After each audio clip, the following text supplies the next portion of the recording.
Pow! We're back with another daily reflection on the Daily Vedantic. And today's reflection is on the concept of the world as opposites.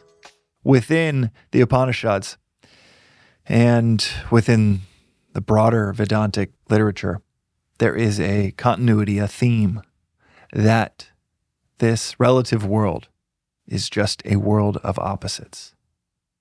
You cannot have a wave that is only crest. You cannot have mountains without valleys. The world is opposites. Pleasure, pain, hot, cold. The world is opposites.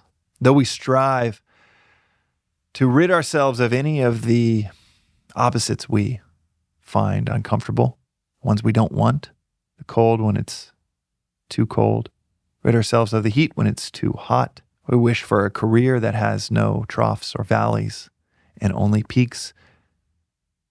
That is like looking for a one-sided coin. It cannot exist. The symbol within Taoism of the yin and the yang, that is an overview of a mountain range, the white and the black, the light and the shade that falls on the ridge of a mountain. You cannot have a light side of a mountain without having a dark side. And even if you think in life you can get that 72 degrees so perfectly in your house, the sun sits right over that mountaintop so perfectly that it's light on both sides. Well, it comes with its opposite. Before long, it's going to be dark on both sides. So the symbol really rings true, not only throughout nearly every philosophy, but also in our daily experience. The world is opposites. So what do you do with this knowledge? As my teacher, Swami Parthasarathi, says all of the time, he said this for 60 years, to expect the worst is pessimism, but to be prepared for the worst, that is philosophy. It's not to expect cold on the other side of heat. It's not to expect suffering just because you're enjoying joy, but it is to be prepared for it because the world is opposites. Find me a life experience, a journey that is only ups and no downs, and you'd be the first in the history of the world to have found such a journey.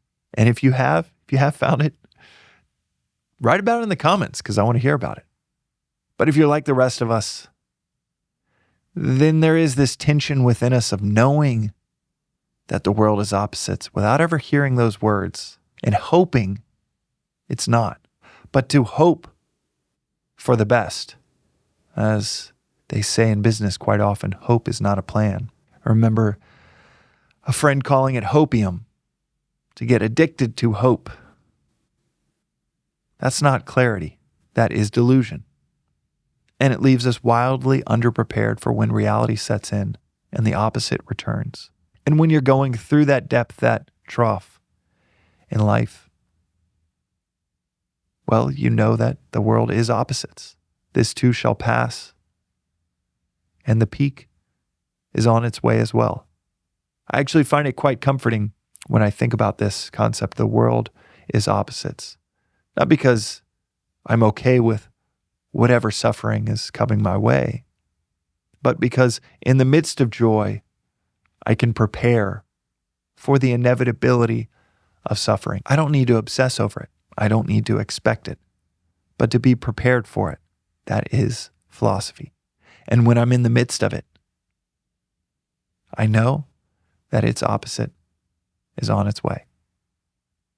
This has been today's reflection on the Daily Vedantic. The world is opposites.